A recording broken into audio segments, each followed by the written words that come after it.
Club de Ideas y miembro activo también del diario Cinco Días, El Independiente, la televisión Cinco Días. Estamos en vivo, también transmitiendo por YouTube y también transmitiendo por el Facebook. Hoy con la primera edición de los foros de la ciudad de manera virtual. Ya hicimos en los años anteriores tanto el Club de Ideas como el diario Cinco Días.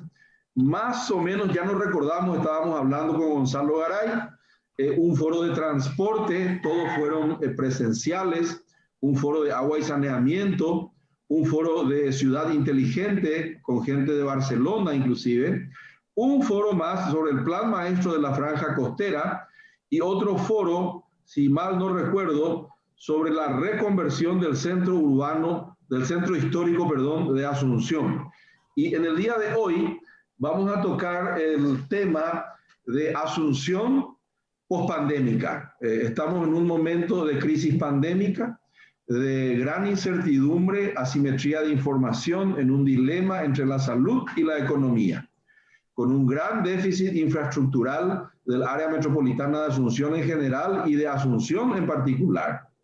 Vamos a tener en el día de hoy, o ya están todas los invitados para disertar, y son las siguientes personas. En primer lugar, nos va a hablar Mabel Causarano, ella es arquitecta, sobre el área metropolitana de Asunción, que es el contexto, el entorno de aglomerado, el aglomerado urbano, donde dicen algunos que ya está casi el 40 o algunos dicen el 50% de la población paraguaya.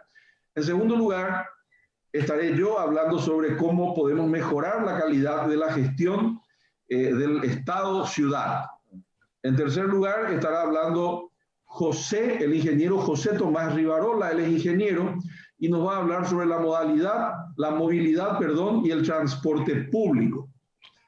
En cuarto lugar estará Gonzalo Chalo Garay, él es arquitecto y va a explicarnos su pasión, el plan Asuviva, que es un plan un plan de ordenamiento territorial, es un plan de uso de suelo, es un plan estratégico para Asunción que se hizo en el 2016, que actualiza los antiguos planes de desarrollo urbano de Asunción en particular y ligado ese desarrollo al desarrollo del área metropolitana de Asunción sobre el área sobre el cual va a hablar también Mabel. Y por último, no menos importante, va a hablar Manuel Ferreira Bruschetti, economista, colega, sobre el mercado inmobiliario y la productividad del suelo urbano, que es un tema muy deteriorado, degradado, sobre todo en Asunción. Y bueno, entonces yo le doy la palabra a Mabel. Vamos a tener entre 10 y 15 minutos seguramente cada uno, Chalo, y después si hay algunas preguntas estaremos respondiendo. Muy buenas noches, Mabel. Tú tienes la palabra. Gracias.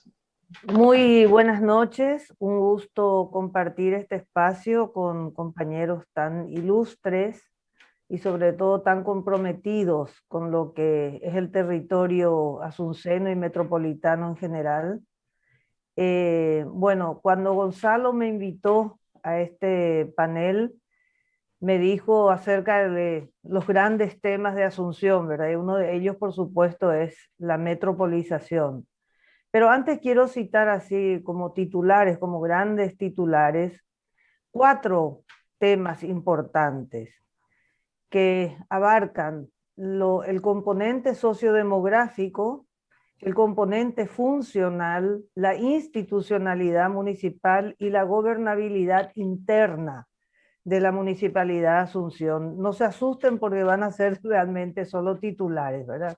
Que tiene que ver con problemas muy serios de Asunción que se retroalimentan, digamos, recíprocamente. En lo sociodemográfico, la población asuncena está estancada, es estacionaria desde hace ya casi 3 décadas. Asunción tuvo en los últimos años un crecimiento igual a cero, o muy cercano a cero, inclusive hasta negativo, pero la composición interna de esta población sí varía, con un aumento sostenido de aquella que está ocupando las zonas inundables. Simplemente decir que era en el 94 era el 9 punto algo, 9,8 creo por ciento de la población asuncena, hoy ya supera el 20% de los asuncenos, los residentes en la ciudad. Esta condición más el aumento, la disminución, digamos, de la población de niños y adolescentes, y el aumento de la población adulta mayor va a hacer que Asunción probablemente termine el bono demográfico antes que el resto del país. Tiene el mayor porcentaje de población en situación de pobreza, por ejemplo, con respecto a Central. Eso parecería increíble, pero es así. Y eso fue en un sentido negativo con respecto a Central, porque en el 98, y al país en general, ¿verdad? En el 98, Asunción tenía el 9,6% de su población en situación de pobreza, Central el 17% y el país el 41%.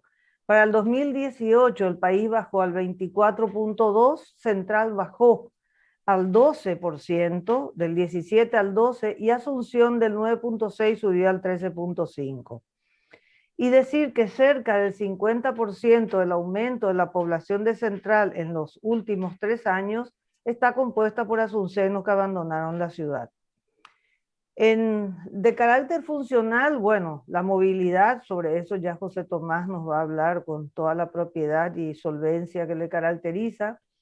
La recolección y disposición final de residuos sólidos, que está en un momento crítico y sin todavía visos de solución. La red de alcantarillado pluvial, que sabemos los estragos que causa con las lluvias. La contaminación de los recursos hídricos y otras formas de contaminación. La degradación de su patrimonio urbano, particularmente el centro histórico. Y decir que toda esta funcionalidad incluye también algo de no menor importancia, que es la cuenca del lago Pacaraí, donde están los municipios metropolitanos. La institucionalidad municipal, hablamos de una capacidad de gobierno que crece en cantidad de funcionarios y disminuye en la calidad de los recursos humanos. Recursos económicos y financieros que son, están por debajo de lo que podría tener si el sistema de recaudación fuera mejorado. Un sistema de planificación muy debilitado y un marco jurídico no reconoce, por ejemplo, la capitalidad, ¿verdad? La condición de capital de Asunción, ni su condición de cabecera del sistema metropolitano. Y luego los temas de gobernabilidad interna, que tienen que ver con las relaciones entre la Intendencia y la Junta Municipal, que para mí es el nudo gordiano de todo lo que se vaya a hacer. Los sindicatos, que son, si no me equivoco, 15, hay quien me dice que son más, pero bueno, por lo menos yo encontré registrado 15. La participación ciudadana, que está bastante fragmentada en grupos, no siempre, digamos, coordinados, no siempre articulados. Y estos 3 primeros temas, lo sociodemográfico, lo funcional y lo institucional, están directamente ligados con la condición de cabecera metropolitana de Asunción. Bueno, y simplemente para recordar, porque imagino que todos los que estamos escuchando conocemos ya de qué se trata la metropolización. En el caso de Asunción, esto abarca prácticamente, si lo consideramos como un fenómeno regional, o sea, con sus impactos en un territorio más amplio, que puede no estar del todo urbanizado y tener todavía áreas de reserva natural o de reserva productiva. El departamento central, el de Cordillera. Y los efectos regionales en realidad llegan también al departamento, a varios municipios del departamento de Paraguarí de Presidente Hayes. Todo este sistema tiene una de las densidades poblacionales más bajas del continente. El sistema, si incluimos lo regional, digamos, en este territorio está viviendo el 46% de la población total del país, alrededor de 3.200.000 personas en un radio de 100 kilómetros, si hablamos de la región. y de menos de 3 kilómetros, y ahí estaríamos hablando de 2.800.000 aproximadamente, en unos 30 kilómetros alrededor de Asunción, digamos, de la región oriental.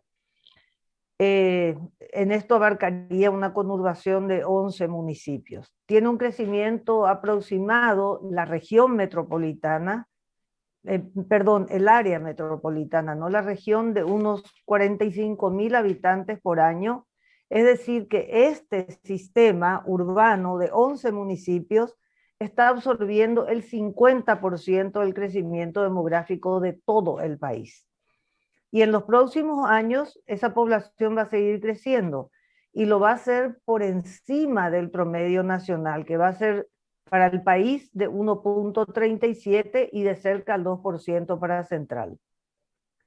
Entonces, ¿qué nos trae eso? Un aumento de las demandas de vivienda, de empleo, de servicios, ¿verdad? Energía eléctrica, agua potable, que ya vemos que está en crisis así como estamos, ¿no?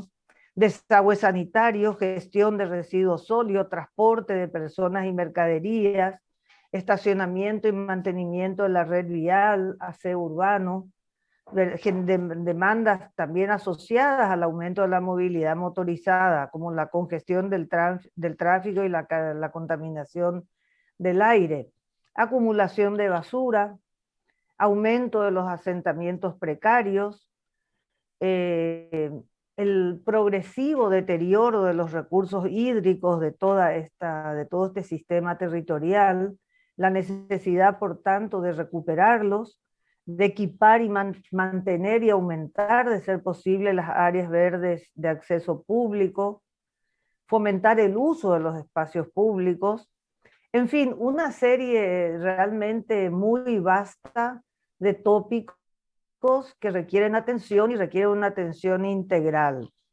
Entonces una se pregunta, ¿quién regula todo esto? ¿Quién regula las dinámicas metropolitanas como territorio integrado que de hecho lo está física y funcionalmente?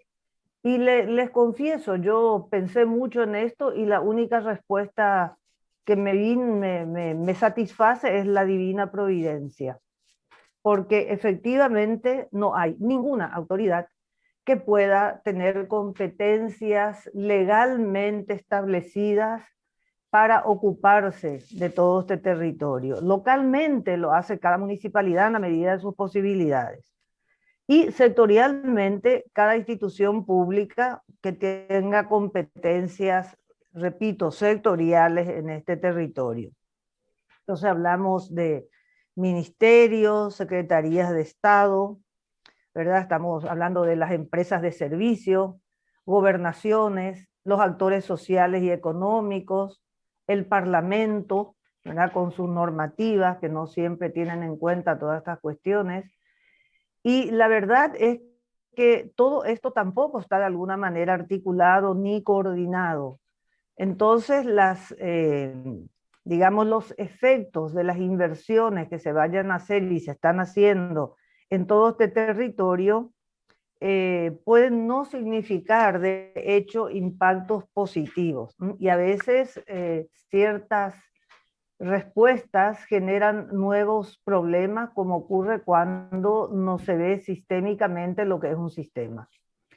Y bueno, la única institución pública reguladora, lo sabemos, ¿verdad? Con alcance metropolitano, que tuvo vigencia legal por unos 14 años, fue la Secretaría, la CETAMA, la Secretaría de Transporte del Área Metropolitana de Asunción, que ya dejó de funcionar, hará como 7 años aproximadamente. Y otra organización que no tenía personería jurídica pública fue la MUAM, ¿verdad? Que la Asociación de Municipalidades del Área Metropolitana de Asunción, que reunía intendentes y que tenía un carácter, digamos, más bien gremial, pero era un espacio interesante de diálogo y a veces concertación y consenso entre casi una treintena o treintena, no sé, treintena de intendentes que, bueno, se reunían periódicamente a tratar sus temas de interés. Esta desapareció en el 2008 y la buena noticia es que ahora está en proceso de reconstitución y se va a llamar de manera muy parecida, ¿verdad? Va a ser AMUAMA, o sea, Asociación de Municipalidades del Área Metropolitana de Asunción. Bueno, yo estaría terminando acá con esta pincelada. Por supuesto, quedo a disposición para diálogo con los compañeros de panel o preguntas que puedan ir formulándose. Muchísimas gracias. Muchas gracias. Muchas gracias, Mabel. Mi parte se resume en 5 axiomas, 2 estrategias genéricas, un problema administrativo esencial y algunas, así como hizo Mabel, también un recetario nomás de 6 estrategias con relación a cómo se puede mejorar la calidad gerencial o la modernización de la gestión municipal.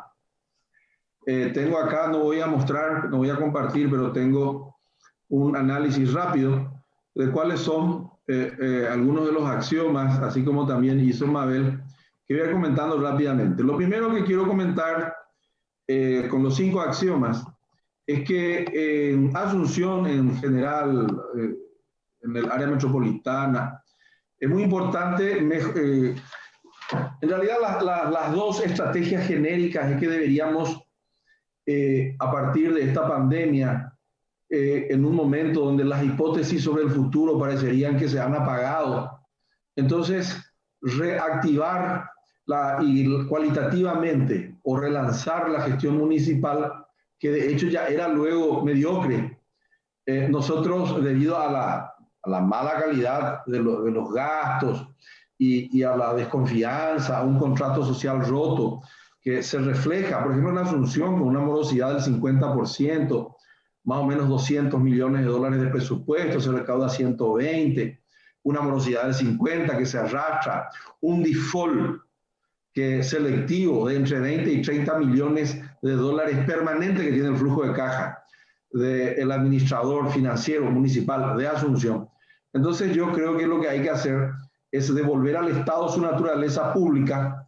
Esa es la primera estrategia, porque se ha privatizado debido a la gran corrupción que hay en la gestión municipal. Gran parte de la gestión municipal en realidad es gestión privada de beneficio propio. Y en segundo lugar es mejorar la calidad gerencial de la gestión o la calidad gerencial municipal. Y yo me voy a concentrar en la segunda parte. El primer axioma es que la gente vive en ciudades, no vive en países. La mayoría de las políticas públicas, no obstante, son nacionales. O peor aún, por ejemplo, los problemas climáticos son de países, son supranacionales inclusive, y hasta allí nomás llegan las políticas públicas y los presupuestos. Y muchas veces los problemas medioambientales, no hay presupuesto, no hay políticas públicas, no hay programas, no hay proyectos que se ejecutan en la dimensión subnacional o municipal. El segundo axioma que yo estuve anotando es que en gran medida nosotros podemos ver que la ley de la entropía degrada rápidamente nuestras ciudades. El caos es gratis y el orden es oneroso, digo yo.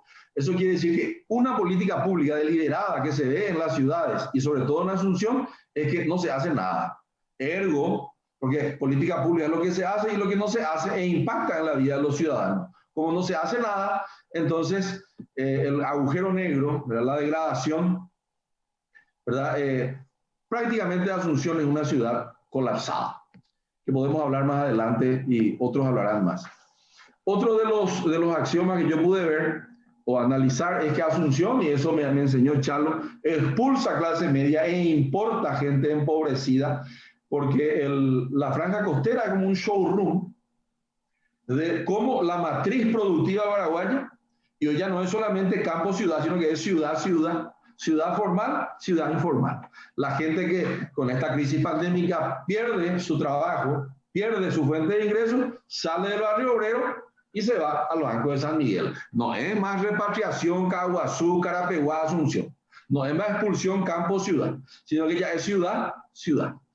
Eso es una cuestión extremadamente dañina. Y por último, esto lo aprendí de Jaime Lerner cuando yo vivía en Curitiba. Él decía, la solución de Curitiba no está siempre en Curitiba. Eso también lo acaba de decir de alguna manera Mabel, sino que está en el Gran Asunción. porque como más de 1 millón seguramente de gran asuncenos del área metropolitana, o desde Caacupé inclusive, o desde más inclusive, desde Carapeguá vienen a trabajar a Asunción, 80 y pico de kilómetros. Vienen acá por Villeta vienen. Entonces la conclusión es que no, decía Lerner, es que todo le quede, fique perto, dice que todo le quede cerca para que no vengan más a Asunción. Entonces, gran cantidad eso es un axioma, de los problemas de Asunción no están precisamente en Asunción, por eso es que se clama, como acaba de decir Mabel, por un mecanismo de gestión metropolitano.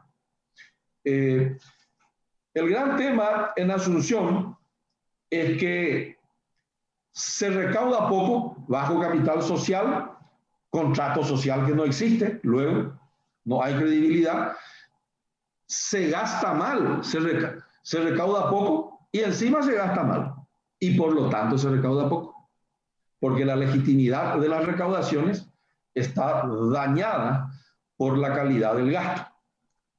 Anoté yo aquí en mi cuaderno que la administración, la gerencia municipal de Asunción, y seguramente peor aún de la Gran Asunción, no conoce ni quiénes son sus ciudadanos, dónde están, no tiene medidos los activos inmobiliarios de sus ciudadanos, por eso también se recauda poco, además de que no hay luego credibilidad y tenemos una cultura de basura. Y voy a contar el grave problema del subregistro catastral, tiene varias patologías, voy a tirar algunas nomás porque tengo que citar y ya termino enseguida lo mío. En primer lugar, baldíos construidos, cualquier cantidad de baldíos que figuran con cuentas corrientes catastrales como tales, como baldíos, en los registros catastrales de Asunción están construidos.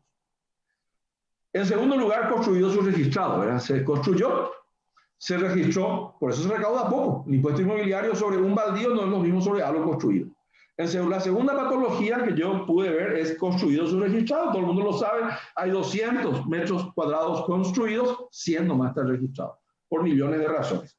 Tercero, yo le llamo cédula marrón. Cédula marrón es, yo me voy, pago el 20% del impuesto a la construcción y ya tengo una cédula marrón, dice, ya presentó su plano, dice para aprobación, y se queda in eternum ese ingreso de, yo ya pedí la aprobación de mi plano, pero nunca doy por finiquitada la obra.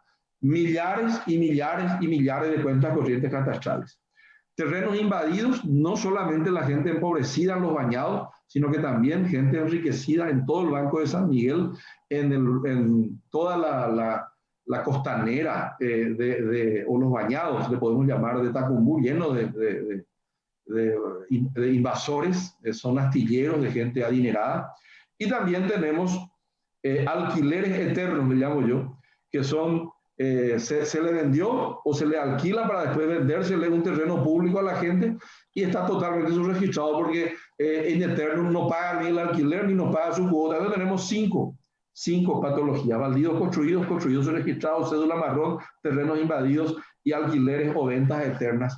Esas son las patologías por las cuales los catastros de Asunción no están actualizados, hay que actualizar rápidamente para mejorar la recaudación. Y como soy economista, voy a tirar ahora hay 3 estrategias para mejorar las recaudaciones y hay 3 estrategias para mejorar la gestión.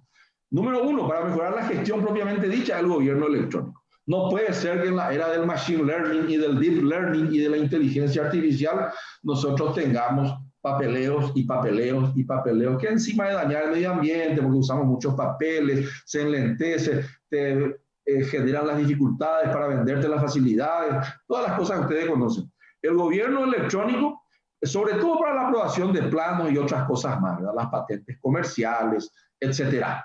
La simplificación de los impuestos y tasas. Yo les voy a leer de qué año data la ley de impuestos y tasas que hoy tiene la Municipalidad de Asunción.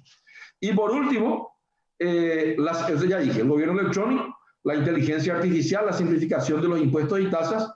Y hay 3 tipos de estrategias para mejorar las recaudaciones y voy a terminar haciendo rápidamente el recetario. Estrategias de incentivos de cumplimiento voluntario, estrategias de incentivo que son preventivas al incumplimiento y estrategias coercitivas o punitivas. Yo brevemente nomás quiero comentar cuáles serían algunos de los incentivos de cumplimiento voluntario, algunos de los incentivos que previenen el incumplimiento y algunos de los incentivos que son, vamos a decir, coercitivos. Tengo acá, rápidamente voy a ir citando y después ya termina mi parte y entra, creo que entra Chala. Estoy aquí, voy a comentar. Si yo viera cuáles son algunas estrategias de incentivos para que la gente voluntariamente pague. En primer lugar, mientras no llegue la inteligencia artificial, es deprimente ir a pagar en la municipalidad. Hay que mejorar el ambiente, hay que ampliar los estacionamientos, hay que señalizar de manera clara y oportuna, aquí se paga, allá no se paga, no te vayas acá, andate por acá, formar la fila allá, vení tales días. No hay ni sillas de espera en cantidades suficientes, modelo banco. Medios audiovisuales para que te entretengan, por lo menos mientras te hacen esperar para que pagues, ventanillas especiales para personas con movilidad reducida, puestos de atención al contribuyente visibles, cobros después del horario diurno, ¿por qué no se trabaja un poco más si es para cobrar? Ampliación de ventanillas de cobro, descentralización de las ventanillas, terminales de autoservicio como en el aeropuerto, estamos ya en el siglo XXI, ampliación de la cantidad de bocas de cobro, diversificación de los lugares y medios de pago, asistencia especializada al contribuyente, información tributaria en línea, bla, bla, bla, bla, bla. Estrategia de incentivos voluntarios. Estrategias preventivas. Yo diría que ahí tenemos un sistema integrado de administración tributaria, una especie de CIAP, que trabaje también con la SED, ¿por qué no? Una actualización de la base de contribuyentes y base catastral, que acabo de decir, eso ya no... Todo el mundo sabe, hay empresas privadas que saben hacer, no hace falta quizás hacer con empresas privadas como lo intentó hacer la administración anterior, se puede hacer también por cuenta propia. Hay funcionarios municipales, yo los conocí muy capacitados, ellos son los que me contaron estas 5 patologías. Me decían, doctor, hay baldíos construidos, hay construidos registrados, hay cédula marrón, hay terreno invadido, heredera. Hay otra cosa, es tenemos que hacer programas de educación tributaria y de difusión, eso es preventivo, beneficios y servicios al buen contribuyente. Si vos pagás siempre bien, en vez de ser el primero a quien te cobran y de alguna manera te podrían dar algunos descuentos por ser el primero que paga. Acá dan los descuentos al último aviso. Proyectos de mecenazgo, etcétera, etcétera. Y después están las estrategias coercitivas y punitivas, que son el sistema integrado de administración tributaria que facilite la fiscalización y la sanción, cruzando con inteligencia artificial, con la SED, cruzando. No puede ser que un comercio nunca, que gana mucho dinero, según la SED, tiene un capital sobre el cual se paga muchas veces la patente comercial mínimo. No puede ser. Así como no puede ser que existan empresas que siempre pierden dinero según la SED, o que mueven millones de dólares según el Banco Central y no siempre pierden dinero. No puede ser. Y que tengan un capital mínimo. Hay que hacer educación personalizada para el contribuyente moroso, cobro a domicilio, implementación de un sistema de notificación proactiva, inducción e información personalizada a los principales contribuyentes. Eso es hablar con los que, tener una especie como grandes contribuyentes, con ellos tengo una línea directa. No tratar al gran contribuyente y que siempre paga bien como cualquiera, como otros más, como cualquiera más. Actualización de normas tributarias y simplificación de los trámites, convenio con organismos tributarios, ya lo dije, mejorar los operativos de control, fiscalización del parque automotor a través del sistema de cruzamiento de datos, endurecer las sanciones para propietarios de autos que radican su vehículo en municipios ajenos, etcétera. Asignar el cobro de moras a fines específicos. La mora va a fines específicos, por ejemplo. ¿Para qué? Para mejorar la gestión. Todo lo que se cobra en intereses por mora va a inteligencia artificial y no tener una caja única donde se arma un guarará. La policía tributaria municipal es algo que yo también recomendaría, y modelos de recaudación municipal centrado en resultados. Hay que tener un banco de suelos, tasas de pasivo ambiental y cosas que yo aprendí también, que es la captura de plusvalía inmobiliaria, asociación público-privada para hacer obras públicas cuando no hay recursos suficientes municipales genuinos, y no menos importante, canje de tierra por obras que ya hay una ordenanza. Yo creo que esa es mi parte. Hasta allí puedo hablar en este momento y después podemos seguir con, con otras estrategias después cuando otros estén preguntando, etcétera. Voy a admitir a un montón de personas que están entrando y ahora va a hablar, vamos a ver, creo que habla ya José Tomás, de Movilidad y Transporte. Muchas gracias de mi parte. Adelante, José. Bueno, gracias, Víctor. A ver, necesito compartir. Estás habilitado, José. Estás habilitado. No sé, se está viendo, imagino. ¿Me pueden confirmar que se está viendo? Adelante, se está viendo tu PowerPoint. Ok, excelente, muchas gracias. Bueno, me pidieron que haga algunas reflexiones respecto del tema de la movilidad y el transporte en la ciudad. Puede ser fácil o puede ser difícil, como querramos, qué tanto querramos clavarnos cuchillitos. ¿Qué modalidades tenemos en la ciudad? Está fundamentalmente el transporte privado, está el transporte público colectivo, hay transporte de carga. Está intentando aparecer lo que hoy se llama micromovilidad, tema de ciclistas, patinetas, algo que está en auge en todo el mundo, y acá está luchando por poder tener un espacio público que hasta ahora le es negado realmente. Y movilidad peatonal, que se hace de la mejor forma posible, aunque no tenga muchas facilidades para poder movilizarse. Vemos en el gráfico cuál es la importancia teórica que se le asigna a esas movilidades hoy día en el tratamiento, donde tiene la importancia decreciente precisamente es primero para el peatón, después para el ciclista, transporte público, y último, el automóvil.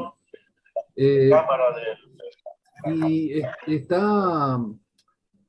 está claro que en nuestra ciudad esa pirámide está invertida. O sea, en nuestra ciudad la primera y más importante, lo primero y más importante para los administradores es el automóvil. Y en último lugar está el peatón. Notablemente en Asunción no existe, no se ha hecho nunca un estudio del transporte de carga, y eso es un problema bastante sentido en la ciudad, pero no conozco por lo menos ningún estudio que se haya hecho nunca respecto de este problema.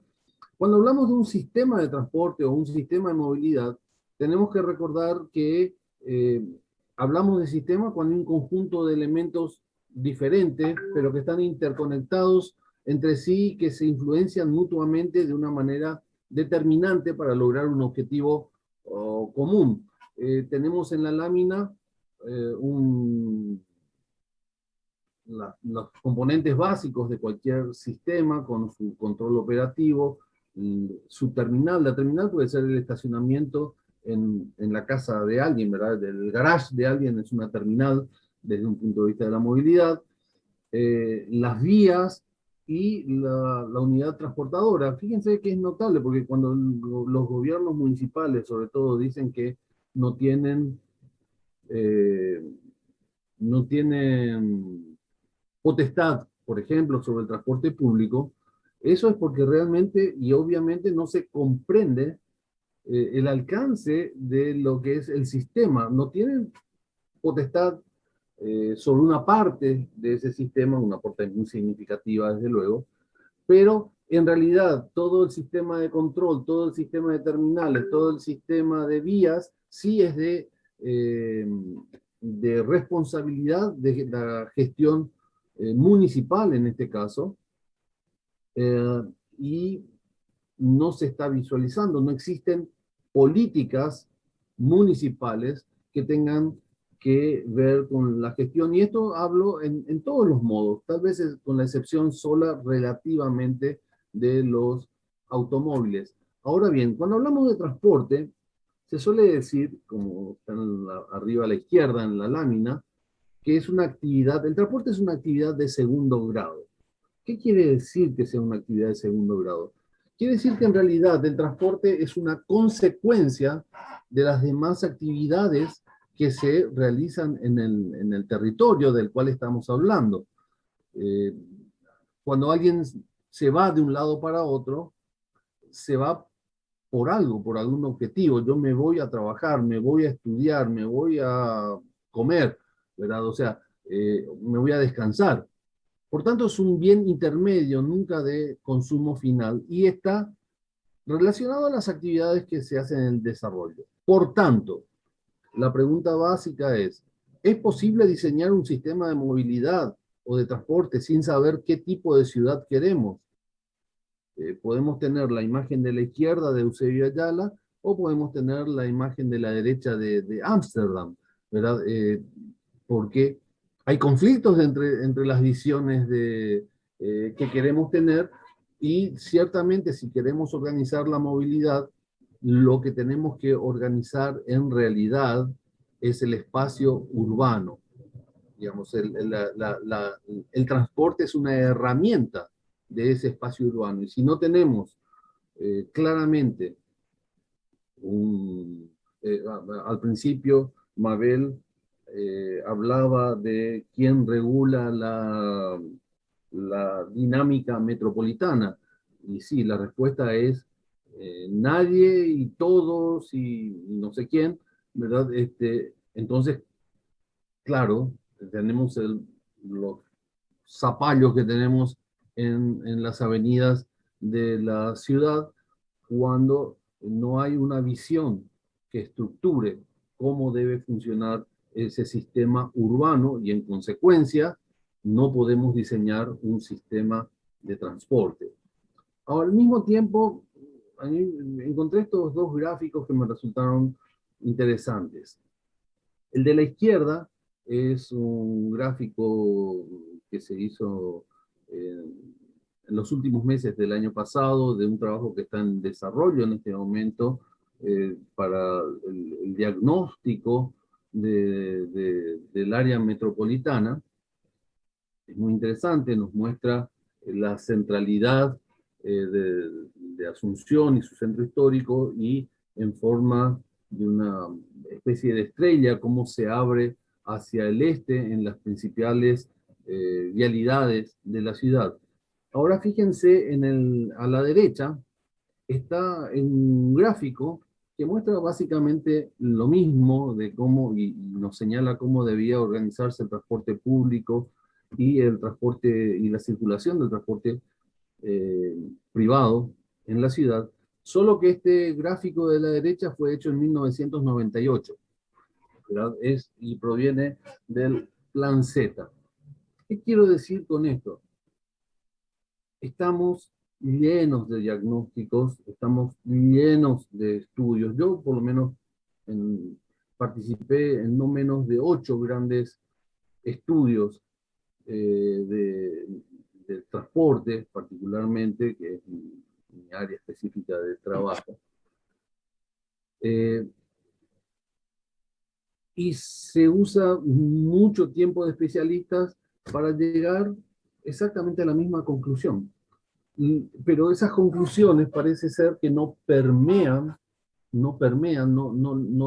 logrado que esos niveles de análisis sean asumidos por los decisores públicos, por los decisores políticos del área metropolitana o de Asunción en este caso, o las autoridades nacionales también en su caso, como decía Mabel, donde es difícil coordinar entre la SAP y la municipalidad, siempre lo estamos leyendo, entonces otros niveles de coordinación están muy lejos de ser logrados, y eso nos lleva a esto, que estamos permanentemente volviendo a hacer diagnósticos. Estos diagnósticos ya llevan 30 años dándonos exactamente el mismo resultado, y lo que vamos midiendo con cada diagnóstico es que lo que nos decían hace 10 años de que iba a pasar, si no se hacía nada, pasó y está todavía más grave. No voy a hablar del Metrobús, no se preocupen, pero sí me interesa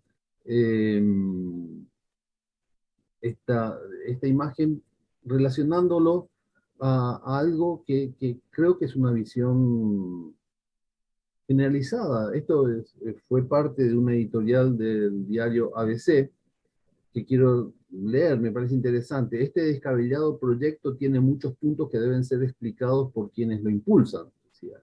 El primero de ellos guarda relación con la inevitable confiscación por parte del Estado que supone el uso exclusivo para el Metrobús de 2 carriles de la muy transitada avenida Eusebio Ayala. O sea, que para ese sector o para un sector de la población, de hecho, esto era una crítica cuando se decía que la avenida era muy fina, que todas esas historias, pero lo principal es, caray, es un atentado pensar que un carril pueda ser utilizado para el automóvil, para una ciclovía, perdón, para el transporte público o para una ciclovía, y desplazar al automóvil de esos lugares. Esa es una concepción que la tenemos tan metida adentro y vemos que todos nuestros decisores públicos están pensando permanentemente dónde pueden hacer un nuevo viaducto, dónde pueden poner, o sea, nunca se piensa en forma sistémica en lo que es y en lo que constituye el sistema de movilidad, y sobre todo no se relaciona esa movilidad a los fenómenos de orden urbano. Entonces se terminan haciendo cosas que no unen, no relacionan, y muchas veces se termina empeorando la situación. ¿Cómo se financia este sistema? Y esa es una buena pregunta. Este gráfico, bueno, la tabla me salió un poco complicada, pero fíjense, de todas maneras, en este momento el transporte público está movilizando apenas 286.000 pasajeros por día. Hace no demasiado, claro, este es un efecto pandémico también, pero cuando yo comenzamos a trabajar para el Plan Z, el transporte público movía 1.000.000 de pasajeros, 1.000.000 de pasajeros por día. En este momento está movilizando 286.000 pasajeros por día. Y cuando se movilizaban 1.000.000 de pasajeros por día en el transporte público, la flota era de 2.400 unidades. Hoy se movilizan 286.000 y la flota es de 1.900. O sea, el sobredimensionamiento de la flota es muy grave, por tanto oneroso para nuestro sistema. Y sin embargo, fíjense que la gente se sigue quejando del problema que hay para movilizarse en horas pico, lo cual nos está hablando de justamente eso, de un mal diseño en ese sistema de transporte urbano, en la organización de ese sistema de transporte urbano. Y un problema que empieza a ser importante. En este momento, si se fijan, el subsidio en el mes de abril ascendió a 11.500 millones de guaraníes para movilizar a esos 286.000 pasajeros. Repito, el subsidio fue de 11.556 millones de guaraníes, lo que recibió, o lo que va a recibir, porque todavía no lo recibió, pero lo que va a recibir el sector empresarial del transporte para movilizar a esos 286.330 pasajeros. Y fíjense que el subsidio al transporte público ya está alcanzando el 31,5% de la recaudación, vale decir, el financiamiento del sistema de transporte público en este momento ya y además, por cierto, entre paréntesis, la tendencia de la tarifa es que va a seguir subiendo en forma importante todavía en los próximos meses. Entonces, caramba, es que no nos damos cuenta que hay cosas que tenemos que encarar seriamente el cambio y la inversión en el sistema de transporte público. Pero el tema es hacia dónde vamos. Entonces, mientras que en Asunción seguimos buscando dónde vamos a poner los nuevos viaductos, túneles y vías, vemos que en el resto del mundo, incluso aquí en Latinoamérica, se están demoliendo las autopistas o estos hermosos ejemplos de Nueva York y Seúl donde las refuncionalizan. Fíjense que en Seúl están usando las autopistas como paseos peatonales. Cuando no hay algún proyecto muy famoso en Seúl que demolió una autopista en particular, pero otras no están siendo demolidas, sino que las refuncionalizan como paseos peatonales concurridos en la ciudad. Nosotros lo que estamos tratando de construir.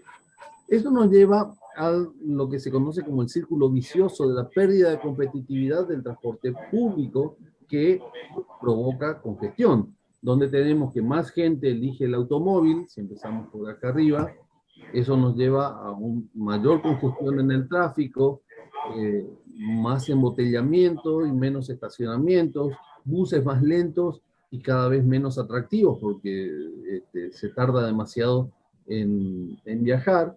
Obviamente lleva a una menor utilización del transporte público, empeora la oferta de transporte público y hace que mayor cantidad de gente elija al automóvil. El tema es que esto nos lleva a otro problema. Señor. Estamos en el límite ya de tu tiempo. No sé si podemos dar un pequeño cierre y... Ya estoy terminando. Necesito, por favor, quiero terminar sobre todo esta lámina. Eso nos lleva esta lámina, ¿cómo no? Al círculo vicioso del espacio urbano, porque ese mayor tráfico nos lleva a un incremento en la contaminación y ruido, y mayor cantidad de accidentes, menos agradable para vivir, declive de áreas residenciales del centro y aumento y traslado a la periferia, lo cual a su vez empeora la oferta de transporte público para finalmente llegar a una extensión cada vez mayor de la mancha urbana. Ya hablaba Mabel de lo que es esa expansión y pérdida de densidad del tema. Quería decir, y con esto ya me despido, me llama la atención que de las candidaturas principales a intendente en la ciudad de Asunción, a uno de ellos no le escuché decir absolutamente nada del problema de la movilidad y el transporte, excepto que parece ser que piensa seguir tapando baches y tal vez pintando calles, pero no, por lo menos, a lo mejor yo no escuché nomás, ¿verdad? Pero no escuché. Y de la otra candidatura, escucho proyectos que son utópicos, irrealizables y que además la municipalidad no tiene la capacidad de gestión para poder hacerla.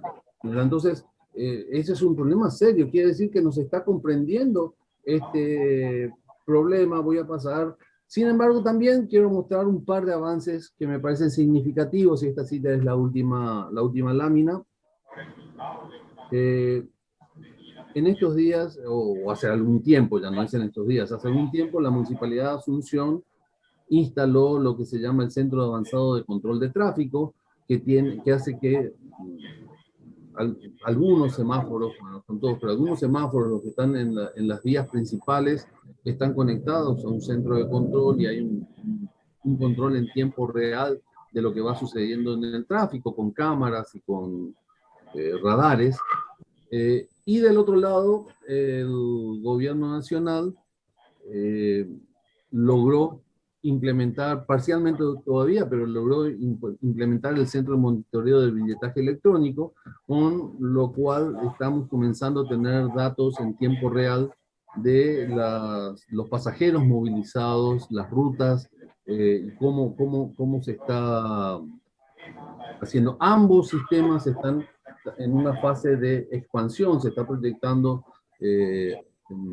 expandir los servicios de estos dos sistemas. Creo que es lo más resaltante que se tiene dentro de una ciudad que ha dado la espalda al desarrollo de la movilidad y el transporte público, y eso se nota en los problemas de tráfico que tenemos todos los días. Gracias. Dale, muchas gracias.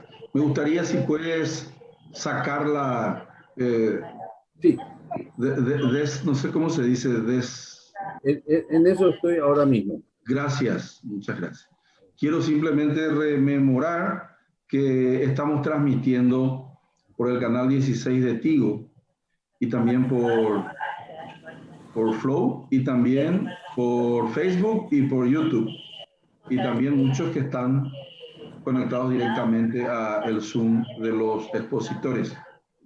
Ahora va a hablar Manuel Ferreira Bruschetti, él es economista, su tema sobre la productividad en el uso del suelo urbano. Hola Manuel, muy buenas noches, gracias por venir.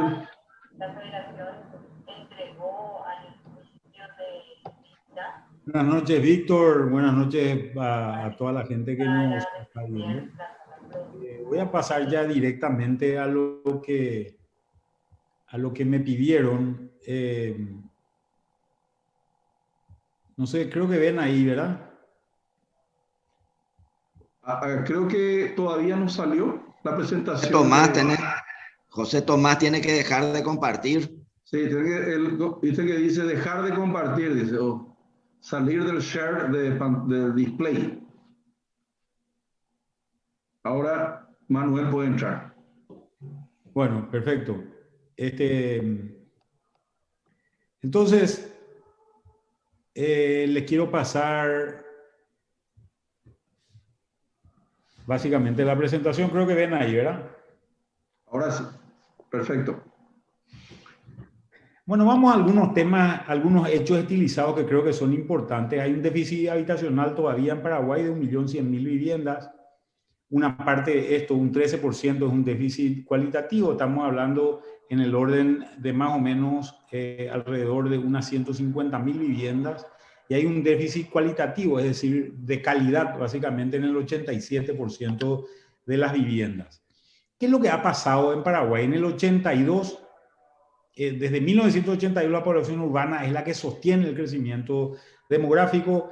En el 2012, entre 2012 y 2025, la población urbana va a crecer más o menos 6 veces más rápido que la población rural. O sea, la ciudad se está urbanizando y esto es un fenómeno bastante peculiar, un fenómeno donde también ha terminado la migración rural-urbana y gran parte del crecimiento ya no se da en las grandes ciudades, sino se da en ciudades intermedias, ciudades como Santa Rosa de la Guaraí, ciudades como San Ignacio Misiones, Curuguaté, etc. ¿verdad? Gran parte de nuestra población todavía es joven. Todavía existen alrededor de 3,5 millones de personas que van a entrar a la demanda por vivienda en los próximos 20 años. Esta gente que tiene hoy menos de 25 años en general es gente que está en un mundo distinto, es gente que ya nació con un celular en la mano, es gente que tiene un nivel de movilidad distinto, provisto no por el transporte público, sino provisto fundamentalmente por otro tipo de movilidad, fundamentalmente la motocicleta, que ha sido muy importante en este periodo. Y en este proceso de tiempo también se ha dado un crecimiento importante de la clase media. El crecimiento acumulado de la clase media ha sido del 5,3% en este periodo de tiempo. Y fíjense que siempre muchas veces, en general, nos concentramos en pobrezas y pobrezas extremas como indicadores importantes que han ido bajando desde valores muy importantes a valores bastante razonables. Hoy estamos más o menos con un 26% de índice de pobreza. Hoy nuestro problema está centrado en esta línea verde, que es la población vulnerable, aquel que no es ni clase media ni rico todavía, y todavía tiene problemas de sostenibilidad de sus niveles de ingresos, ¿verdad? Como decía, hemos pasado de un aislamiento a la integración por la movilidad y la comunicación fundamentalmente. Fíjense la cantidad de hogares con motocicleta. En el año 2002 estaban más o menos alrededor de un 12% a nivel nacional. Este número está casi en 70% hoy a nivel urbano. Y la gente se puede comunicar. la cosmovisión también de la gente ha cambiado de manera muy sistemática. Hoy la gente tiene la capacidad de moverse de un lugar a otro y como tiene también posibilidades de moverse de un lugar a otro, tiene posibilidades de comunicarse, buscar un empleo y cosas por el estilo a partir de esta misma naturaleza que es lo que ha transformado la forma de apreciar las cosas.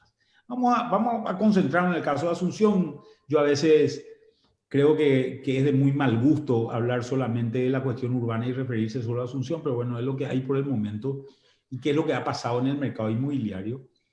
Asunción es como una mano donde el borde es el río Paraguay y tenemos básicamente la Traschaco, Mariscal López, Eusebio Ayala, que sería el medio de eso, y Fernando de la Mora, exceso sur, o podría ser Félix Bogado, la zona más al sur. Si trazamos y decimos que si tomamos esta periferia desde el centro y tomamos la línea media que une el centro con San Lorenzo y que sería la avenida Eusebio Ayala, lo que se ha desarrollado en términos de inversión pública fue básicamente la zona norte de Asunción, y vemos que gran parte de las inversiones que se han hecho por parte del sector público también han generado un incremento bastante importante en términos de precios de la tierra en toda esa zona. Ahora recién están empezando a salir algunos proyectos, por ejemplo el proyecto de la Franja Costera Sur, que es un proyecto que va a empezar a afectar a la zona más vinculada al Cerro Lambaré, a Itanramá o a Lambaré mismo, que han perdido valor relativo dentro del marco de la ciudad, ¿verdad? Asunción en este proceso de tiempo, y creo que lo explicaban anteriormente, ha sufrido un proceso de migración o de expulsión de la gente. Esta es la población del área de Asunción en términos de su población absoluta. Es el área administrada por la población de Asunción. Ha venido decreciendo a una tasa de valor de 0,09% en este periodo de tiempo, contra un crecimiento del Gran Asunción del orden más o menos de 2,3% en áreas totales y de 1,63% cuando se integra nuevamente a Asunción. Obviamente hace bajar esa tasa de crecimiento. Esto ha generado una ciudad de baja densidad, con mala calidad de servicios públicos por esa propia densidad, por el hecho de que los impuestos inmobiliarios en general no funcionan. En esto ha contribuido muchísimo la situación del catastro y del registro público en general, que ha impedido que la cantidad de transacciones que se puedan realizar sea una cantidad bastante más razonable. Y en este proceso de tiempo también ha cambiado mucho la familia en general. Cuando miramos la familia, hemos bajado de valores de alrededor de 4,6 integrantes totales a valores de alrededor de 4,2 integrantes por miembros de familia, y se han transformado las familias en muchísimos sentidos. Ha aumentado la cantidad de familias constituidas de hecho, ha aumentado la cantidad de divorcios. Hoy tenemos en Asunción, en Gran Asunción, la misma cantidad de matrimonios y de divorcios, con lo cual las demandas son demandas totalmente diferenciales en términos generales, porque la demanda de una familia recién casada no es la misma que la de una persona que está, o de una pareja que se ha ido por lados separados y que ha decidido formar básicamente dos hogares, ¿verdad? Entonces tenemos, por ejemplo, que de repente anteriormente teníamos una demanda que era una casa con 3 dormitorios, uno de ellos en suite, los otros dos dormitorios con un baño compartido, que era para los hijos varones y las hijas mujeres, y esa no es una realidad. Hoy se están demandando, por ejemplo, otro tipo de viviendas donde, por ejemplo, tenés departamentos de un solo ambiente, departamentos de 2 ambientes donde uno de los cuartos es en suite y el otro cuarto es mucho más pequeño, porque es para un varón que recibe seguramente a los hijos solamente los fines de semana, etcétera, etcétera. Entonces hay una transformación cualitativa también. En este proceso de tiempo se ha dado una situación bastante interesante. Nosotros hemos comprobado a través de focus groups y algunas encuestas que hemos realizado que, por ejemplo, mujeres profesionales de más de 40 años, el 40% de ellas ya no vive en el hogar familiar.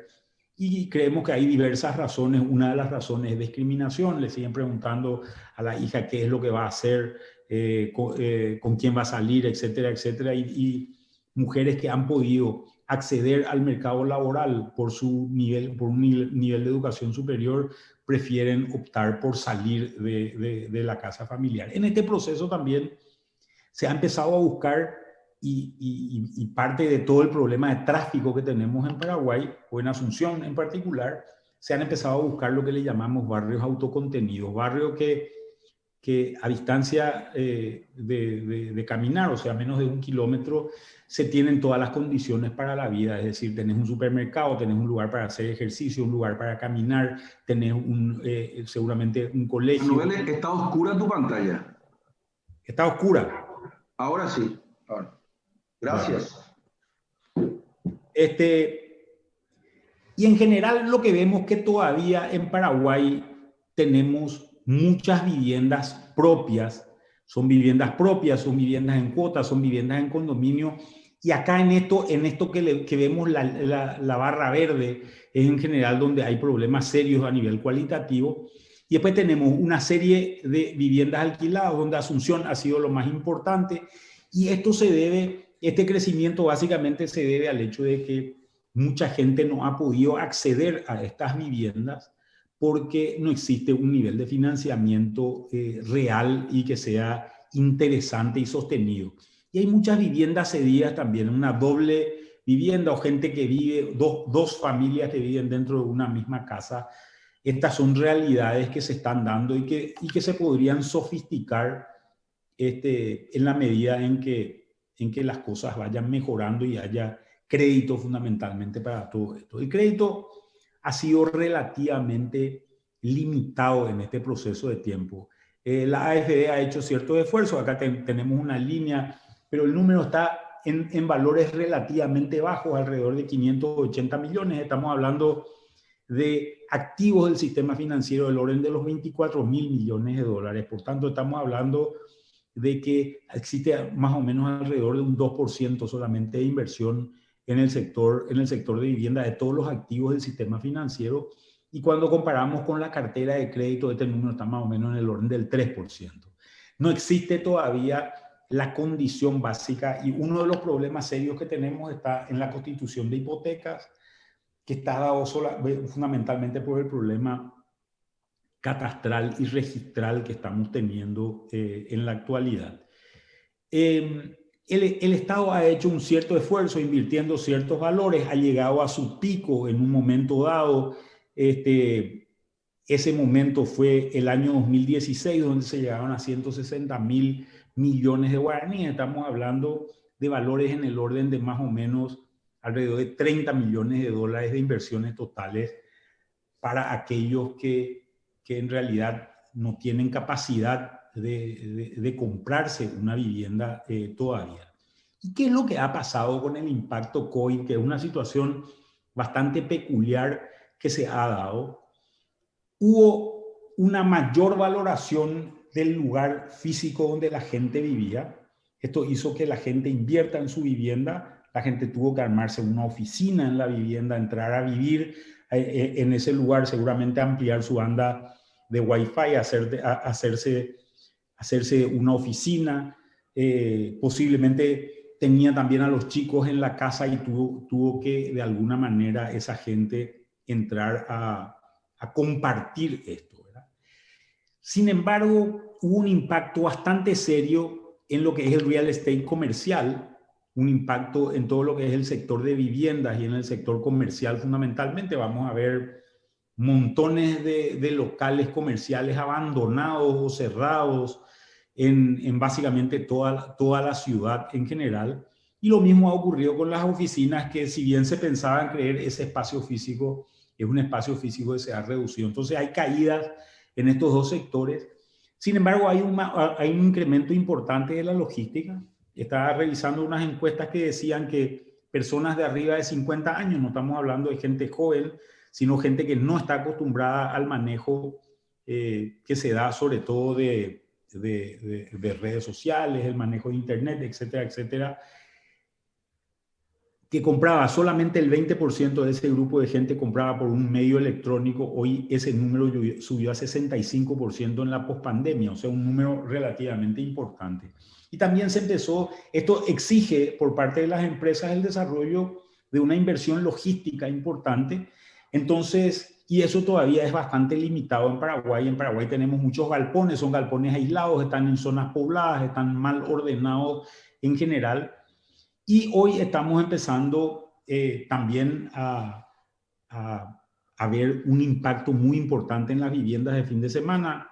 En diciembre del año pasado, en la ciudad de San Bernardino, solamente en la ciudad de San Bernardino había 600 casas en construcción, según datos de la municipalidad, y teníamos también estos incrementos en otro tipo de emprendimientos, sobre todo los que están al costado del río, ¿verdad? Entonces, lo que estamos viendo, sintetizando tal vez si es que se puede, son situaciones bastante peculiares, una variación en la demanda, una variación bastante significativa que se da en todos estos elementos de demanda. En general, las demandas se están dando en clase media baja, muy limitadamente, pero sobre todo en clase media alta y en clase alta, que son los que tienen recursos y son los que están invirtiendo también, usando esto como inversión en general.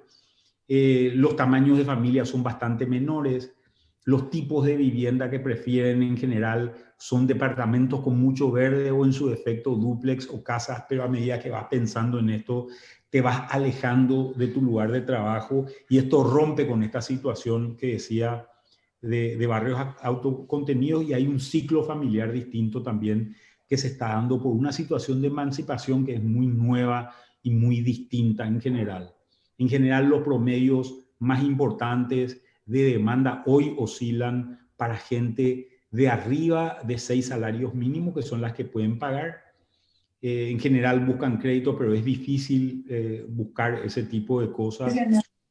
Y creo que este es un sumario más o menos de lo que hoy está ocurriendo en el mercado inmobiliario. Muchas gracias. No te salgas todavía, papá. Bueno, muchas gracias, Manuel. Le pido a los que están participando si pueden apagar sus respectivos audios, por favor. Y bueno, Gonzalo Chalo Garay nos va a hablar sobre la franja costera, el plan maestro, lo pasado y el futuro. Por favor.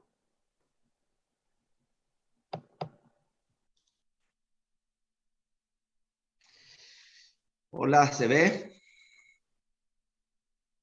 Adelante, por favor. ¿Se ve la pantalla, Víctor? Perfectamente. Ok, bien. Me toca hacer la última presentación. Voy a tratar de ceñirme a los 10, 12 minutos. Les voy a contar unos titulares simplemente porque los tiempos no dan para mucho más en este tipo de encuentros que yo considero muy importantes. Esto es construcción para mí, de ciudadanía, de sociedad civil. Es un granito de arena para fortalecer el capital social y es un gusto estar acá compartiendo esto. Efectivamente, como dice Víctor, esto está también en Facebook, YouTube, en el canal 5 Días, y también es para mí un gusto y una distinción compartir con los otros 4 conferencistas o panelistas, gente conocida por su capacidad en sus respectivas áreas, especialistas y con mucha experiencia también en este tema o en estos temas vinculados a la ciudad. Bien, vamos a ver muchas figuritas. Tal vez voy a hacer algunos comentarios, por supuesto, pero que queríamos contarles como un gran tema también de Asunción, el tema de los proyectos de ciudad, de los planes de la ciudad. Si yo quiero modificar una realidad, y sobre todo la realidad urbana, pues yo no conozco otra manera que no sea a través de un proyecto. Lo mismo vale para la educación, lo mismo vale para la reforma del Estado, lo mismo vale para el sistema de salud, etc. Sin proyecto, y bueno, la divina providencia, seguramente como dijo Mabel, se ocupará, pero la divina providencia está ocupada en otros temas.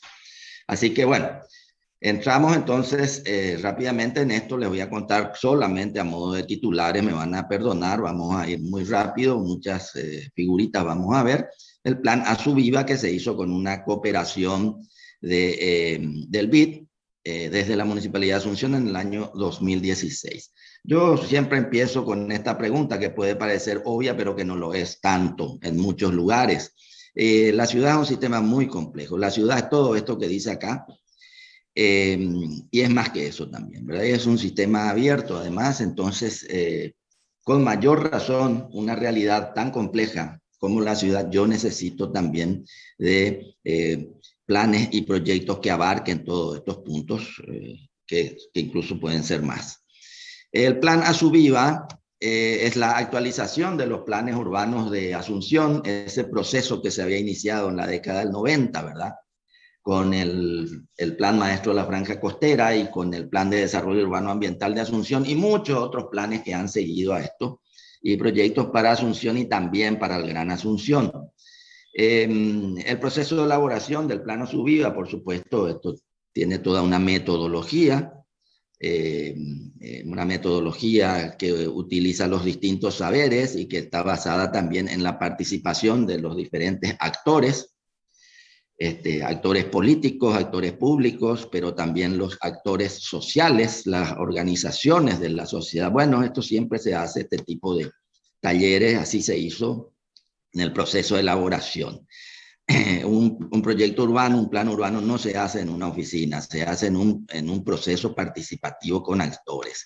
El plan ASUVIVA tiene 5 grandes políticas, la ambiental, la social y la económica, es lo típico desde luego en todo plan de este tipo, y tiene otras 2 políticas que cruzan todo esto. Una se llama Asunción Ordenada, que es todo el tema del sistema de planificación territorial de la ciudad, y el otro es la modernización del Estado municipal. Algo de esto habló Víctor, y esto tiene que ver con el gobierno electrónico, comunidades inteligentes, ciudades inteligentes, etcétera.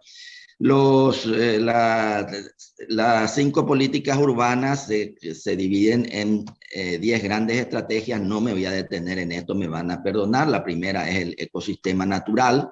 Cada estrategia tiene programas y cada programa tiene proyectos. 1.1, 1.2, 1.3 son los programas, y los programas tienen proyectos. Esto es una hoja de ruta. Un plan es una hoja de ruta.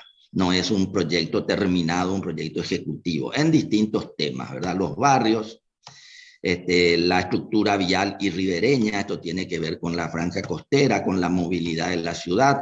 La movilidad urbana, obviamente, tiene que ver con el transporte público, también transporte náutico, incluso la infraestructura, espacios públicos, un tema fundamental, los espacios públicos. La ciudad es un hecho económico fundamentalmente.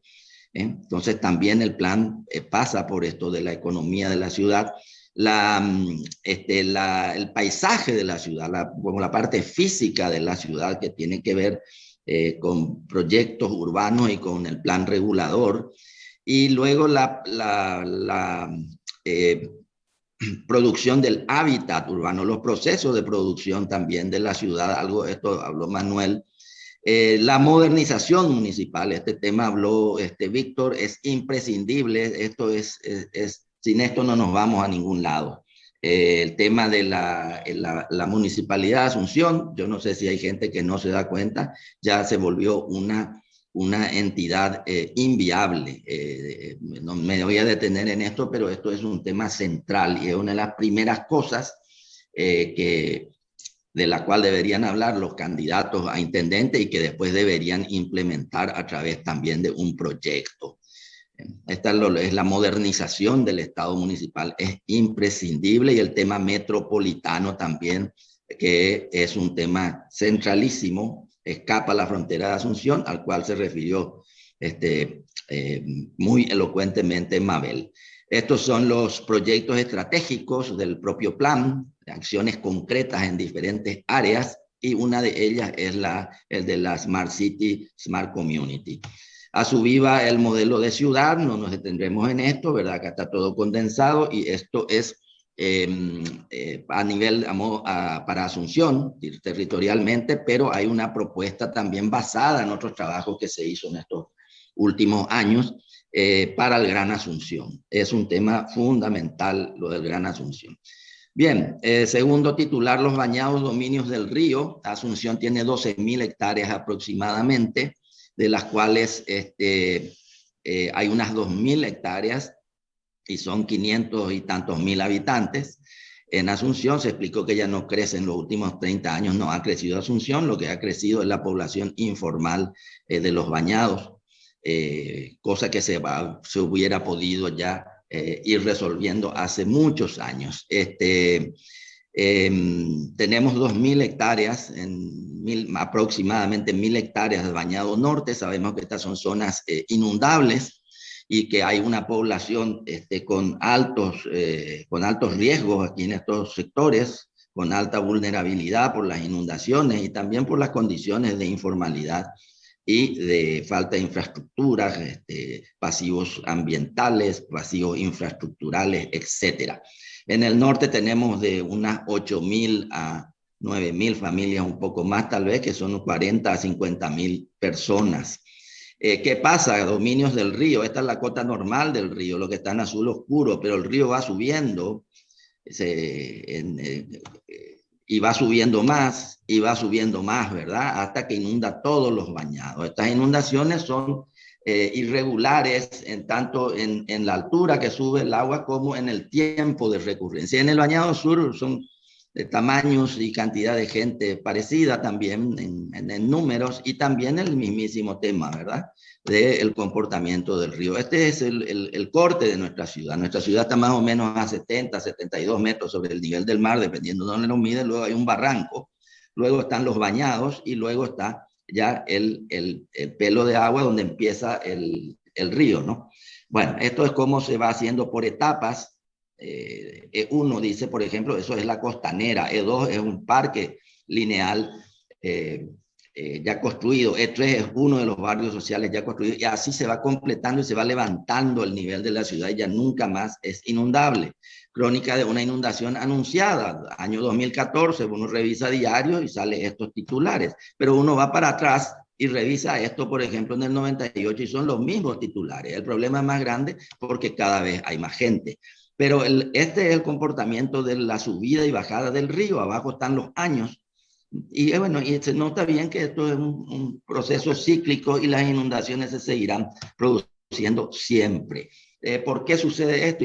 Sucede por muchos de estos temas que todos conocemos, pero también por mal desempeño político, la mezquindad política, la falta de políticas públicas, pero también la falta de compromiso y de protagonismo de la sociedad en general. Ese es un tema central. Una solución definitiva, sostenible, integral y para todos se propuso ya en el año 93, está mal la diapositiva, desde la municipalidad con el Plan Maestro de la Franja Costera, que justamente es la recuperación y desarrollo de las costas de Asunción, partiendo de hacer rellenos. Sobre los rellenos se hace ciudad, se hace saneamiento ambiental en todo el sector, se hace recuperación de naturaleza, de humedales, y se hace toda la infraestructura y la urbanización de esto, incluyendo los barrios para relocalizar a la gente en estos mismos sectores, lo cual es posible, incluyendo también una gran oportunidades de inversión al sector privado y de que Asunción termine de construirse en sus bordes, en sus costas, en sus bañados, tarea que nunca pudo hacerla por la complejidad que tiene en sus casi 500 años de existencia. Por supuesto, para hacer esto se hizo un equipo transdisciplinario, se trabajó en un convenio con FLACAN y CEPA, que es una organización, una red internacional, pero también con la participación de los pobladores de estos sectores. Así se hizo el Plan Maestro.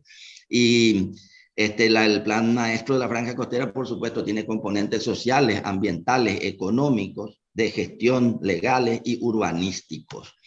Hay una ordenanza que aprobó esto. 5, está demostrado que sí se puede.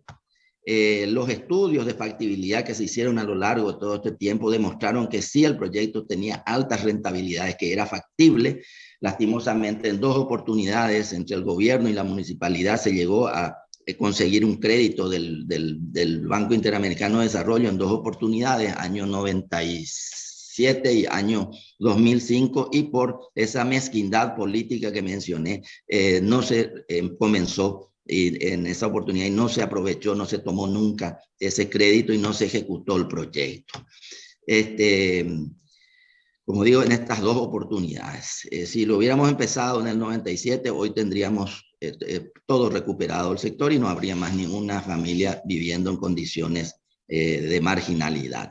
Está demostrado que sí se puede, decíamos, y así lo demostró el proyecto costero del Bicentenario, que se hizo en torno al año 2011, las primeras actuaciones, la primera etapa de la Costanera, Parque del Bicentenario, Barrio Social, Jardín de la Bahía para relocalización de la gente, y esto que eran dibujos, bueno, bastante parecido a la realidad. Un fuerte trabajo del componente social que es imprescindible en este proyecto, y también las familias que no fueron relocalizadas en los barrios porque tenían la elección fueron indemnizadas con una indemnización asistida con la cual pudieron comprar una propiedad formal en el Gran Asunción. El tema de los barrios sociales, el tema de las inversiones del sector privado y las rentabilidades del proyecto. 6, más inundaciones o desarrollo urbano sustentable. Y podemos seguir con las inundaciones. Esto tiene un costo altísimo.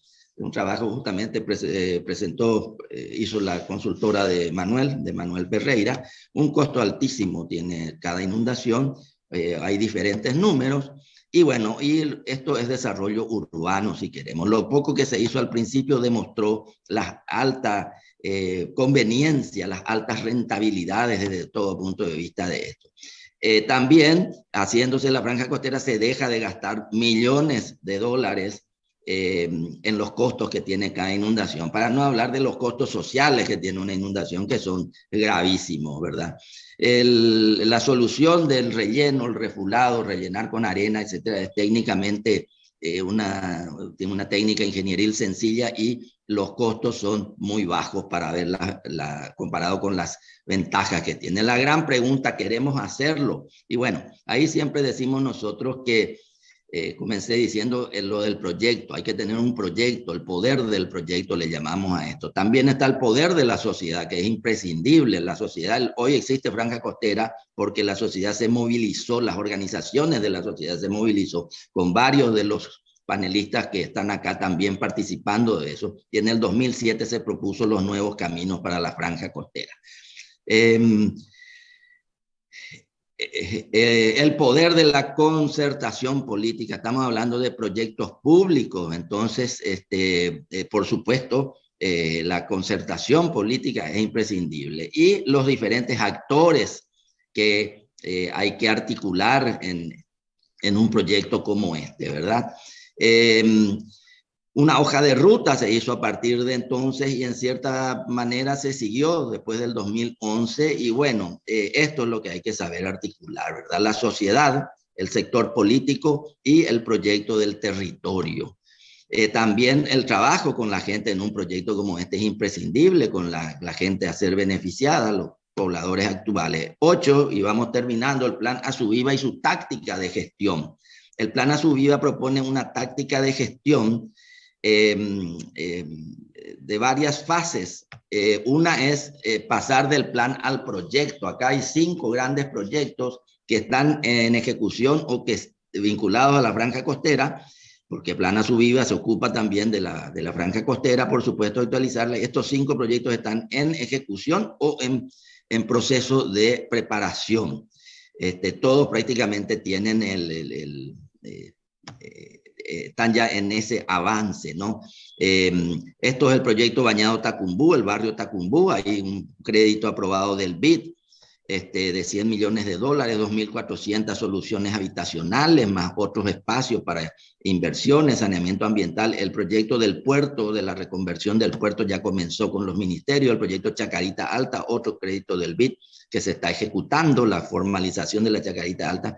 El proyecto del Parque Caballero Alto y Bajo está en gestación, en un trabajo con el Banco Mundial. Y este distrito de Cobahía, que es un pedazo del Bañado Norte, también de usos mixtos, viviendas sociales, inversiones privadas, etcétera, también está en proceso de desarrollo con el Banco Mundial. Esto se ha podido hacer gracias a alianzas estratégicas de la municipalidad con el gobierno nacional. No hay otra manera de hacer esto. Y esas alianzas estratégicas también hay que hacerlo con los actores ciudadanos. Había iniciado un proceso que se interrumpió lastimosamente de los foros de la ciudad, que esto pretende ahora hacer virtuales los foros y ir creando capital social a través de esto, ¿verdad? Luego también hay que ir a los barrios, por supuesto, con todo este tipo de cosas. La oportunidad al momento actual, las organizaciones de la sociedad, yo creo que existe a través de sus organizaciones, y eso es lo que debemos tratar de articular. Las inversiones del gobierno nacional en el territorio, las inversiones inmobiliarias del sector privado, la proyección internacional de Asunción, tenemos buena imagen. Y último punto, Asubiva, un proceso ya iniciado y una Asunción posible. Varios proyectos en ejecución, como les mencioné, vinculados a toda esta zona. También en el Bañado Sur ya han comenzado también este tipo de cosas. La comunicación, las redes sociales, la utilización de las TIC. Hay unas plataformas digitales que hemos hecho con el Banco Mundial, que hay que utilizarlas.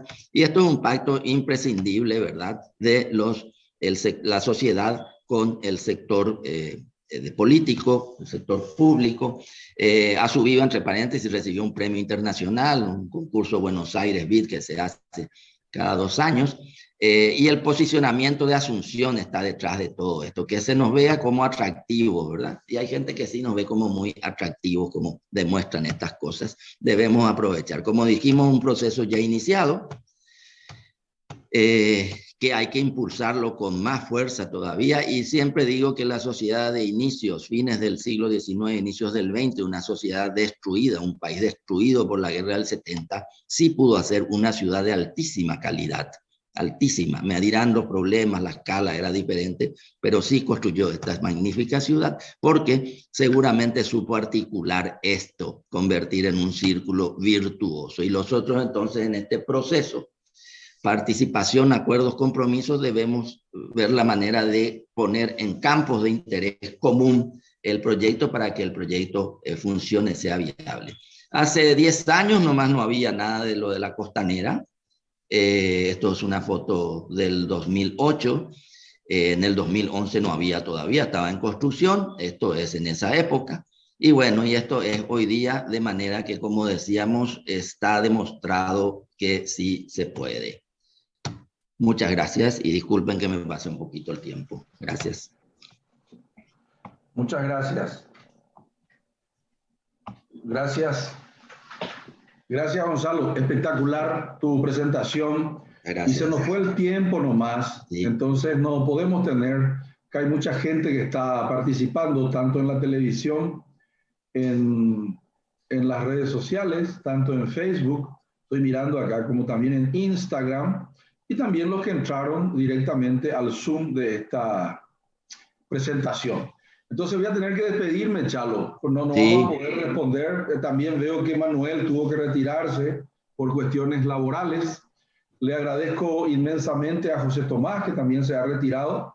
Le agradezco a Mabel, que nos dio el paneo general para que podamos nosotros colocar el contenido, que ella nos dio el gran Asunción. Te agradezco a vos, le agradezco a todos quienes han participado. Vamos a grabar esto y vamos a tener en YouTube para poder reproducirlo y hacer tocorre. ¿Algunas palabras finales, Chalo?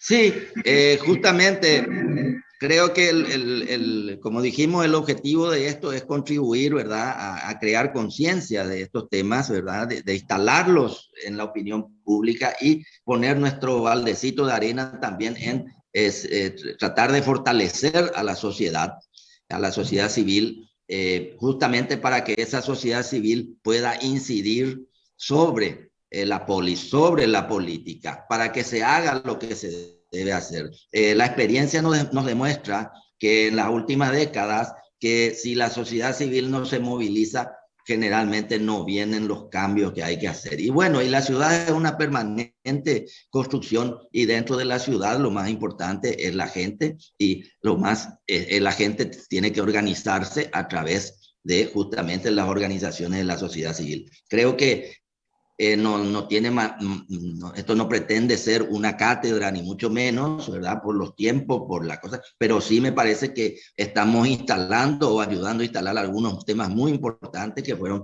5 de los temas seleccionados. Me parece que Mabel quiere hacer un comentario. Sí, yo quiero que Mabel hable, por favor, también. Gracias. Simplemente saludar y agradecer por esta iniciativa y estimular a que se repitan sobre estos y otros temas, porque en todo lo que hemos visto hay muchísimo para debatir, muchísimo para sistematizar como información, que finalmente termina siendo la base de lo que se vaya a hacer, ¿verdad? La esperanza de que realmente hagamos mejor los deberes, que hasta este momento fuimos muy malos alumnos, ¿sí? Es mucho aplazado y a veces pasamos raspando, ¿eh? Así que un saludo para todos y muchísimas gracias por haberme invitado. Felicitaciones. Muchas gracias, Mabel. Muchas gracias de nuevo a Gonzalo, a todos quienes han participado, a José. Y bueno, yo me despido con el eslogan con el cual comencé, el axioma que decía que el caos es gratis y el orden cuesta plata. Pero el caos no es obligatorio. Muchísimas gracias y muy buenas noches. Chao. Muy bien. Chao. Adiós. Gracias.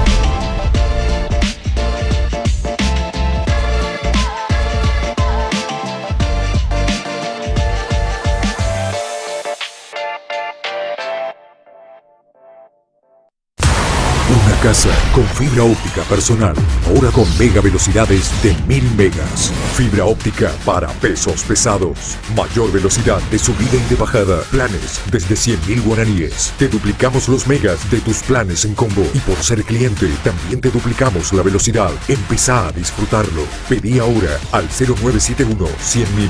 Personal, la fibra óptica más rápida del país. La única con velocidades hasta 1000 megas.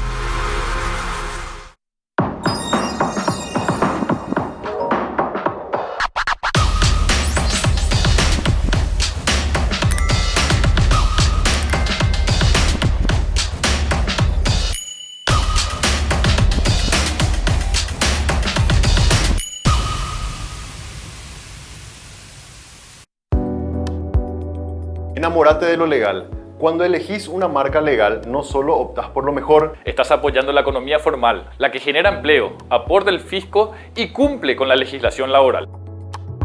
Estás premiando el esfuerzo del que crea innovando y promoviendo una economía de avanzada, la que nos hace crecer siendo competitivos. Si elegís una marca legal, le estás dando un portazo a la mentira y a la mediocridad. Cada vez que elegís una marca, le das un voto de confianza a la empresa y al trabajo paraguayo.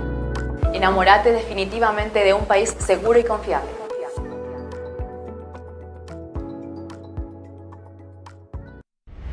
Ver crecer una idea inspira.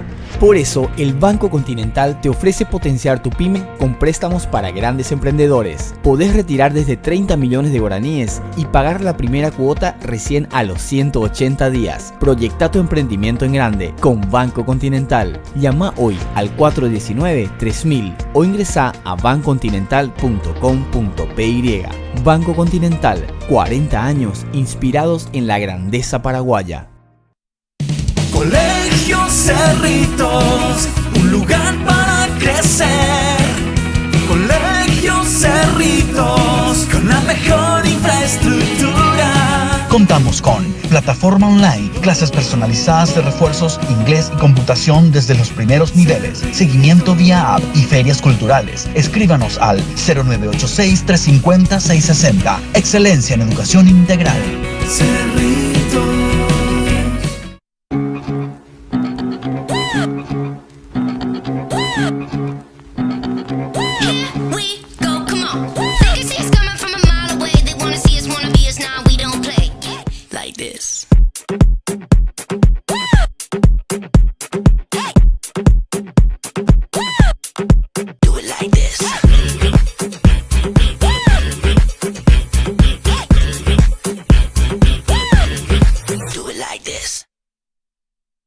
Hay un JMC especial para cada negocio.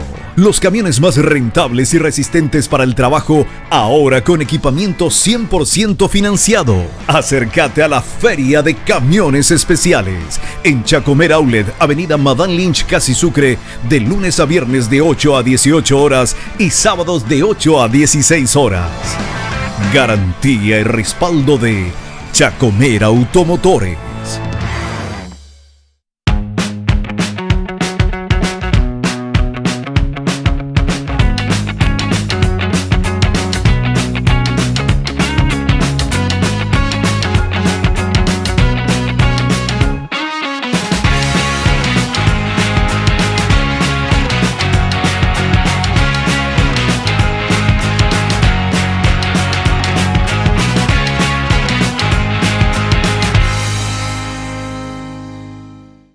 En Electroban Saeca nos reinventamos desde hace 13 años para seguir brindando soluciones a todos nuestros clientes. Electroban, mejorando tu calidad de vida. Los fondos patrimoniales de inversión son una manera sencilla y accesible para convertir tus ahorros en inversión. Con una mínima inversión inicial, tu capital se incorpora a un portfolio administrado por especialistas que buscan optimizar la mejor combinación de retorno-riesgo, teniendo la posibilidad de disponer de tu dinero en un plazo mínimo de 48 horas. De acuerdo a tu perfil de inversor y a tus objetivos financieros, Puente te ofrece fondos de renta fija en dólares y fondos de renta fija en guaraníes, conformados por bonos públicos y privados, así como CDAs, aportan rendimientos estables, liquidez y preservación del capital. Con el asesoramiento de nuestros especialistas, invertís en el fondo que más se ajusta a tus necesidades, accediendo a reportes y análisis que te ayudarán a tomar las mejores decisiones. ¿Estás listo para convertir tus ahorros en inversión? Ingresa a puentefondos.com.py y abrí tu cuenta. Puente, administradora de fondos patrimoniales de inversión, Sociedad Anónima.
ser un banco más digital? Es atenderte con una sonrisa, incluso si es por chat. Es entender que te gusta tener tu banco disponible las 24 horas, todos los días. Es celebrar tus logros, hasta por WhatsApp, porque detrás de nuestras plataformas digitales hay personas listas para brindarte el mejor servicio. Visión Banco, más digitales, más humanos. En Tigo Business sabemos que un equipo conectado, tanto a nivel tecnológico como humano, es el verdadero impulso para seguir avanzando. Por eso diseñamos soluciones para empresas que requieran de conexiones que impulsen su crecimiento y rendimiento. A través del servicio de escritorios virtuales, accede a tu oficina de forma segura y escalable desde donde estés. Con SD-WAN, optimiza la conectividad de tu empresa mediante una red inteligente, ágil y segura. Y con ciberseguridad, protégela de cualquier amenaza con servicios de diagnóstico, operación y remediación. Un equipo altamente calificado y tecnología de vanguardia pensadas para llevar a tu empresa al siguiente nivel. Tigo Business. Está en marcha la 10ª edición de Colosos de la Tierra. Concursan árboles de la capital y de los 17 departamentos del país. Son 10 años recorriendo el Paraguay, dándole protagonismo a estos verdaderos viajeros en el tiempo. Que guardan una gran riqueza ecológica, histórica y cultural. 10 años contando las historias de las familias y comunidades que son guardianes del futuro. 10 años de esta idea paraguaya que se consolida como una de las campañas ambientales más grandes del mundo. Seguí cada paso del concurso en las redes sociales, @atodopulmonpy. Organiza A Todo Pulmón, con el apoyo de todo el país.